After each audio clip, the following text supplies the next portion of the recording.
how to remove Jenkins from CentOS 7. Okay, let's see. First of all,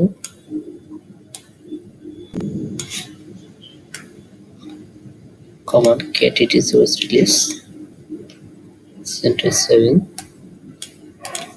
then rpm space -qa grep Jenkins। এখানে আমরা দেখতে পাচ্ছি Jenkins package install করা আছে। Remove করার জন্য